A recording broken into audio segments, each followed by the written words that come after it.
Yo, yo, yo, people and patrons of the night, it is your boy, the Horrorlander, and today I'm going to be talking about some adult horror, that's right, and I'm going to be specifically talking about a prolific and iconic horror author that was spreading out a lot of his great work during the time of the 70s to 90s horror boom. So for those of you unaware, during the 70s and 90s, which within that like 3 decade span, there was a lot of vintage horror paperbacks and books and New York sellers coming out. You had a lot of fantastic horror movies and iconic horror movies that a lot of you may be fans of that came out during that time. And we know that this was the essentially prime time, the golden age of Stephen King, back when he was still good, because I got my gripes against modern Stephen King, but back in the day, he was at his peak, when he was on the drugs, he sobered up and got better in his real life, but his work kind of went down from there. But yeah, his best stories came out during this time period. And a lot of horror authors, even a lot of brand new names, were trying to come in and capitalize off of this gold rush that was happening for the horror age. And a lot of the horror stories that came out during this time felt very kind of old school horror anthology comic-ish. They felt like EC comic homages a lot of the time when it came to TV shows and books and movies. And Robert McCammon is kind of like that. If you read his short stories from back in the day, they feel like really well made old school horror comic stories, EC comic homages, but because they're written short stories, they are fleshed out. It's not just seeing the graphics, not a lot left to your imagination. You have to take what's given to you. No, here you get to build up the story, the monologue, the dialogue. You get to envision the different scenes, and there's not really a limit in terms of page count that you would get per se like a comic story. So yeah, I'm going to be talking about him. And unfortunately, he's not the most prolific author because he didn't write that much in his whole career. He's still releasing books till this day, but a lot of his famous works, like his New York bestsellers, Wolf's Hour, Swan Song, which is his answer to Stephen King's The Stand, Stinger, which I heard is a really fun creature feature novel that I got recommended, and of course, Blue World, which has a lot of fantastic short stories in it, some of which I'm going to be talking about today. Those were back during the 70s to the 90s. Nowadays, he's not releasing much. So even though he hasn't written much work, the stuff that he has released, I do think is good quality. And the same way that when you look at, short stories and stuff by prime Stephen King, who a lot of the time paid homage to EC Comics and those old horror anthology formats, and even some modern authors that you may love, like I love Tim Curran. He's a huge EC comic and old school horror comic fan. Robert McCammon is that. He makes stories that feel very much like Creepshow, like EC Comics and stuff.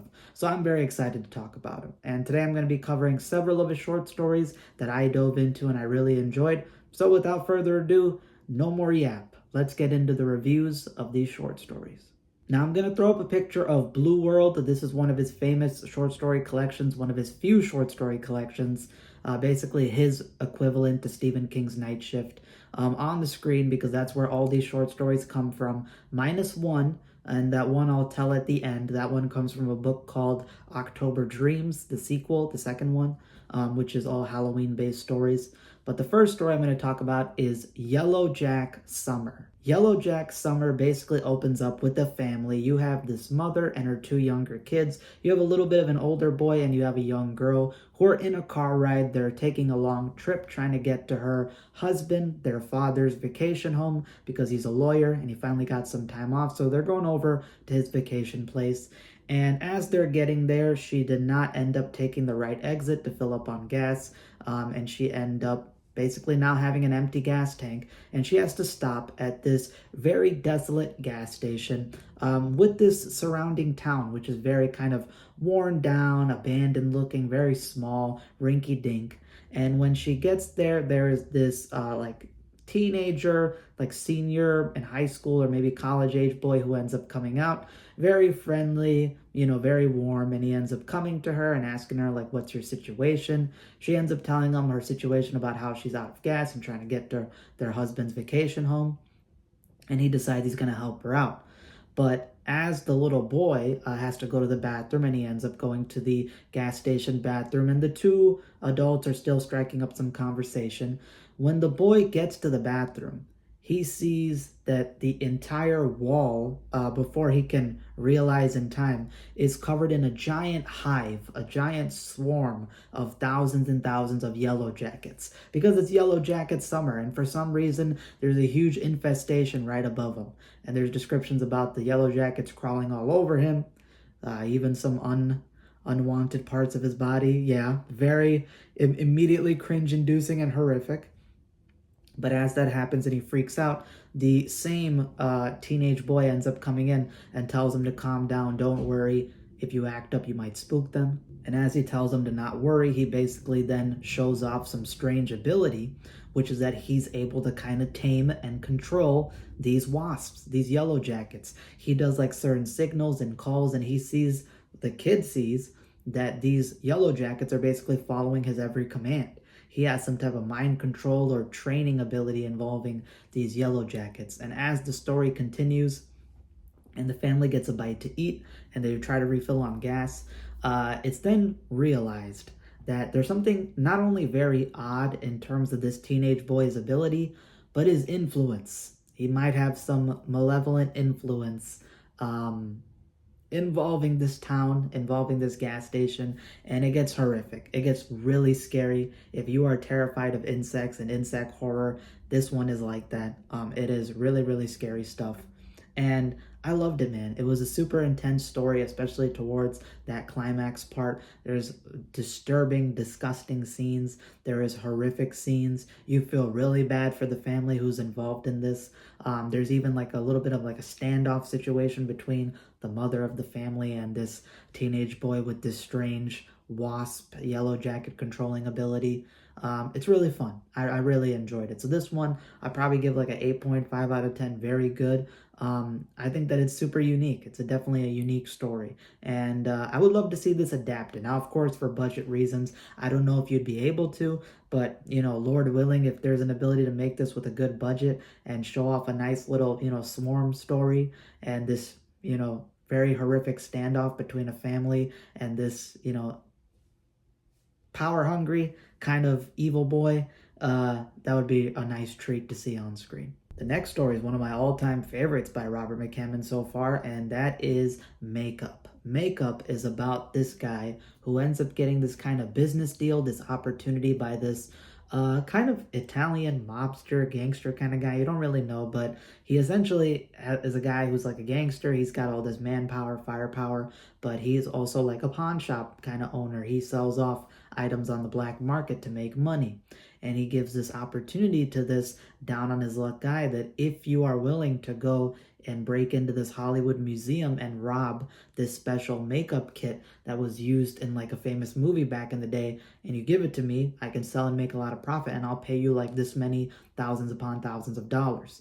So with this promise, he ends up breaking into the Hollywood Museum. He wants to steal this makeup case, make a lot of money, and then run off with a girl that he likes to like Mexico and go off the grid. But what ends up happening is he ends up stealing the wrong makeup kit. He was supposed to steal a makeup kit from like this very famous romance movie or drama one, and he ends up stealing a makeup kit which was from a set of horror movies that came out from back in the day. And they were not just any horror movies. These horror movies were known as the makeup person would make the monsters very realistic somehow. Even though these movies probably came out in like the 40s or whatever, old Universal monster kind of films, the makeup effects look so real, they look so terrifying. That's what made it so famous and end up in the Hollywood Museum. So eventually when he reveals this to the pawn shop gangster owner kind of guy, he ends up refusing to pay him because he's like, that's not what I asked for you. And he tells him like, enjoy, because now the police are going to be on the way, and if you try to come and fuck with me, I got some boys who are ready to basically pop your shit off. So he's put in a terrible situation because now he's a wanted man. He didn't get the money he wanted, so he can't run away off the grid, and he's stuck with his makeup kit.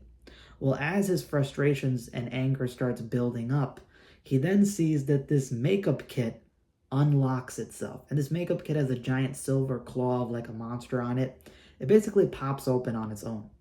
And a vial of makeup basically opens up. And when he smells it, and kind of looks at it, first of all, it gives off the smell of like graveyards and soil and cemeteries.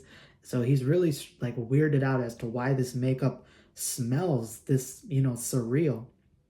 And how did the thing open? Like, I didn't really, plan on this thing opening on its own. And I think he tried to throw out the makeup kit into the garbage at one point, and it ends up returning back to his dining table. So it seems to be occult and supernatural in a sense. And he has this urge when he gets this makeup vial to start smearing it on himself. And he starts smearing it on himself. And that's when he finds out that this makeup has abilities. It has abilities to turn you into real monsters, particularly the universal monsters that were featured in all the movies from back in the day that this makeup kit was used for.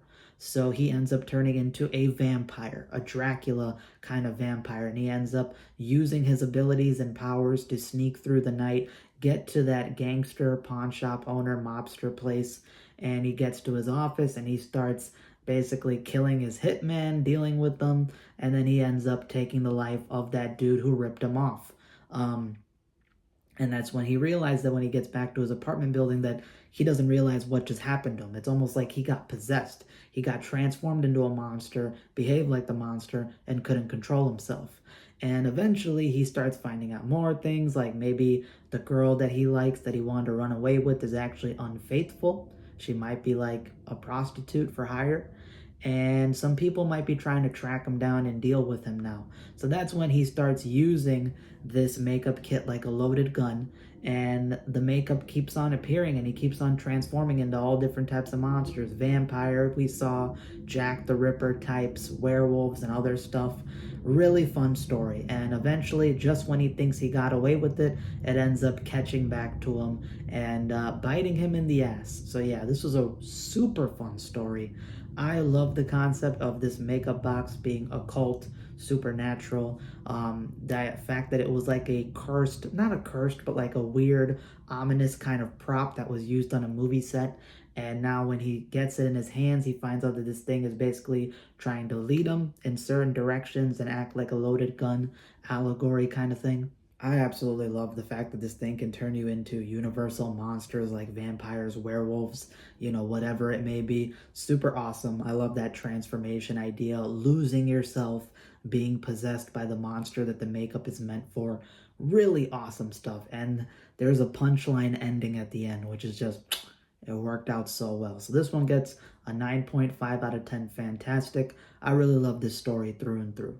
The next story is one of my all-time favorites of his, if not basically like the favorite of mine from him, called Night Crawlers. And this is about a deputy sheriff and a family and some employees at this local diner off a highway who are essentially stuck there during this giant thunderstorm and rain that's going on. It's not safe to drive out there, so they decide we're gonna hide out in here and get some food, get some warmth, get some shelter. And that's when, after some time, basically this strange guy ends up coming into the diner, and you find out that he's a Vietnam War veteran, and he looks like he's stricken by PTSD. He's super standoffish, he's super jittery and on his nerves. You find out that he hasn't slept for like 48 hours straight. He's just been hooked up on stuff. And there's this kind of urban, I wouldn't say urban legend, but there's like this story going around that in Florida, there was a serial killer who went around and murdered a bunch of people. So everyone is kind of on their nerves and kind of scared about this serial killer in the nearby area around this kind of highway and stuff. And when this Vietnam War vet gets inside and they start having some conversation about him, you find out that, not only does he have like insomnia and night terrors, but he had a situation happen in the Vietnam War with his squad called the Night Crawlers, where he had to abandon them during a raid and they might have gotten killed and slaughtered. He left behind his Spec Ops team. And the deputy starts to suspect that this guy might have something to do with that whole serial killing situation at a Florida motel. And that's when the story starts to get wild, because you realize that this guy in the war had gotten sprayed with some type of experimental biochemical neurogas kind of thing, which in turn gives him the ability to unknowingly and knowingly materialize and manifest his nightmares and dreams into reality. That the moment he starts drifting off to sleep, his nightmares in that local area, his night terrors, will start materializing into tangible reality. And he has PTSD and nightmares about him abandoning his Spec Ops squad back in the Vietnam War. I'll leave it at that. You can piece the kind of clues together, but it ends up turning into this absolutely absurd, crazy horror action sequence at the diner when his night terrors materialize and start to come after him, and everybody inside the diner is at risk. And the terrifying thing is, because these monsters are like materialized Freddy Krueger kind of nightmare powers, they have the ability to damage the environment and hurt you and kill you and slaughter you and do all these crazy things. But when they disappear, there's no evidence left behind. So there's no way to know what actually happens to victims of this guy who are surrounded around him. And, you know, this whole problem ensues because the deputy accidentally ends up knocking the guy out after a fiasco, and they end up getting trapped in this situation. So it's a fantastic, weird war fiction horror story. I love it. It has quite clear commentary on PTSD and the Vietnam War propaganda, where people thought it was this glorious thing to serve, and meanwhile the soldiers deal with a lot of PTSD and horrific stuff they had to face.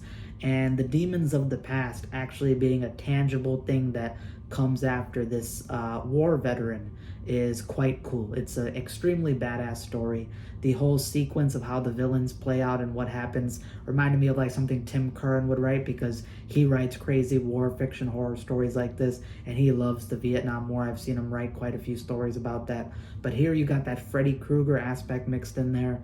And yeah, man, it feels awesome. It feels like a fleshed out EC Comics, you know, weird war tales, creep show kind of story. So I loved it. I absolutely loved it. I love the horror action. I love the premise, and the ending kind of leaves you to be like, you know, there might be more in the future. Even though there wasn't a sequel or anything, it kind of left you with like, the story doesn't end at one punchline part. It actually might continue further on, and you could honestly expand it if you wanted it. So this one gets a 9.5 out of 10. Fantastic as well. The next story, spoiler alert, is another fantastic one. This one is called A Night Calls the Green Falcon. Now, Night Calls the Green Falcon is basically dealing with this Hollywood action hero kind of guy who's now old and retired. And back in the day, he was kind of like a Adam West Batman kind of superhero, but he was a real daredevil. He actually had to do his own stunts and his own crazy scenes, and almost lost his life a bunch of times and got hurt and damaged and deal with some PTSD in terms of doing all this daredevil shit to be super popular on screen. And now he's kind of a washed up has-been. He's retired, he's out of the game. He lives in this super shady motel area, or I guess like apartment building, where there's like prostitutes next door to him, and there are, you know, just people arguing all the time and getting into fights.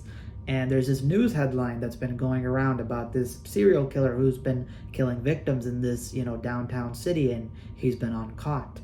And as he's reminiscing on his old days of being this action movie star and how his life has gone down since then, he then ends up having a little bit of an interaction between his neighbor, who's a prostitute, who brings in this new guy. And this new guy is a little standoffish and strange, and as the main character is inside of his apartment just kind of relaxing and looking back at his old movie stuff, he starts hearing strange noises next door through the walls, and it ends up getting very violent. And when he gets to that prostitute's room, he sees that she's been murdered, and the culprit, the guy that he saw earlier in the hallway, is getting out the window. So he ends up taking it into his own hands. He gets this urge of duty and ends up trying to grab him and take him down, but that guy ends up getting away and overpowering and outplaying him. And instead of leaving it to the cops, who possibly will not catch this killer because he gets away with these murders too often, with a little bit of evidence and a lot of passion that the main character has, he decides to go into his closet, get his old Green Falcon costume, put it on, don it, and start acting like the movie counterpart of the Green Falcon. He becomes a vigilante, a daredevil vigilante, and decides that he's gonna go after and try to take down this murderer and turn him into the police. And Yeah, this washed up has been movie actor, action hero guy is now gonna try to be like a real superhero. Extremely hokey, super schlocky, but it's in all the best ways. I mean, this story is so much fun. It talks about the idea of you're being out of your prime, being out of your past, reminiscing on the old days. This guy is still in love with the old days of Hollywood, how he was so famous, he was so revered, how he felt like he was a real big important guy, and life hit him and now he's not important anymore. And now he gets put into this emergency situation, and he decides that he's going to put on this little stunt, which is straight bad shit, insane and crazy, but he does it to prove himself, to show that he's still that guy. He's still got one more in him, the Green Falcon. And I loved it, man. It is one of my favorite superhero horror stories I've ever read. So many great side characters in here, so much funny dialogue, so much great moments in here. And it's a really fleshed out story. It's really well paced. It's really well executed. And the ending put a huge smile on my face. It was so satisfactory. So I love it, man. Night Calls the Green Falcon is such a creative and such a great story. And it is a superhero horror story, something that I've not really seen before. Kind of gives a little bit of like a meta take, but it's done great, man. I really enjoyed it. Second to last story we'll talk about is called He'll Come Knocking at Your Door, and this is a Halloween horror story featured in Blue World. This one is about this basically father, husband, who has his wife and his daughter, who it's Halloween time coming up now, and they're all getting ready. They're super happy because he had this opportunity to get this job and move into this nice suburban, small town America kind of neighborhood, and everything has gone perfect for him. I mean, his life has gone amazing. He's won sweepstakes and lotteries and got a bunch of money. He didn't have to work that hard in his job, and he gets promotion. He gets a lot of money. He's got this beautiful wife. He's got this beautiful daughter. Everything in his material life is super perfect. But he realizes one day that when he gets called into this kind of town meeting, at the local like mayor or leader figure house on Halloween, he sees that all the kind of husbands and guys are down in the basement. And there's a list that all of the town folk are kind of going through. And it talks about something that they have to give up. Like some guys are giving up their car, some guys are giving up, like, I don't know, like lawn items or, stuff from their sheds or maybe some of their personal belongings. And then it gets quite scary once you realize that some of these guys have given up, you know, body parts and near and dear horrific things to them, from their wives or their kids, to this kind of town leader who in turn gives it to some kind of entity, which this entity is supposed to guarantee that the town is prosperous, everybody who lives in there has a perfect material life, but periodically on Halloween they have to give up something random which is personal to them. And it can be something mundane or it could be something horrific, but you have to give it up to this creature, this entity, otherwise he'll come knocking at your door and take a lot more and take a lot worse than what you can imagine. And the husband thinks that the town is playing a joke on him, but he quickly finds out that they're not playing a joke. And they want his daughter's finger. They're asking for one of his daughter's fingers. He cuts it off and gives it to them. So right away, he thinks that the town's crazy. He runs out of there. He gets to his house. He starts barricading his house because it's Halloween night, and he 100% believes the superstition that this is not a prank anymore. Like the townsfolk might come after him. Maybe something occult and supernatural, that being might actually be real, and it might come after him. And when it gets to Halloween night, around the time that people go out trick-or-treating, the Thing comes to trick-or-treat at his house and try to break in there and get what it wants because he wasn't willing to give up his daughter's finger. Super wild, super wicked story, and I loved it, man. I give this one a 9 out of 10. Great. I think the creature is a little too, I wouldn't say absurd, but it's a little bit too vague on kind of what it is and what it does. It has some horrific scenes, but it's a little too abstract, a little too wild, a little too It's not wild, but I don't know how to say it. There's like not enough to it. I wanted more description of the monster. I wanted more description as to what it was, what its role. But for what it is, it's a short story, so it's a great short story. You get some crazy wild scenes. You don't really know the full extent of the powers of this being, but nonetheless, it ends up getting what it wants and causing havoc. And I love the idea of that you get this perfect material life, but in return, you have to give up something. It's essentially a very unique selling your soul to the devil kind of horror short story, but done in a very novel and comic way. So yeah, this one gets a 9 out of 10 grade. This is one of my favorite Halloween stories for how creative it is, how intense it is, how scary it is, and how fun it is by the end. So yeah, shout out to Robert McCammon for a Halloween banger. And to end off this video, the last one is kind of vague in my memory, but I thought it should still be an honorable mention. This one is another Halloween story, but it comes from a book called October Dreams 2. This one is called Strange Candy, and it's essentially about a group of kids who go out trick-or-treating on Halloween, and they get a piece of strange candy inside of their bags. They get this candy which looks like a white, glistening, sugar-covered hand, and they don't eat it. It looks strange. It looks like a prop. So they end up taking it home, and when they end up taking it home, the main character's parents look at it, and the dad decides he's going to settle in for Halloween night while his kid and wife are going to bed. So he ends up sitting on the couch. He ends up playing an old like ghost movie that he loves since he was a child, and he starts going through his kid's candy and eating out pieces, and he gets this strange piece of candy, this glistening sugar covered pale white hand, and he starts to eat it a bit, and it tastes like peppermint or something.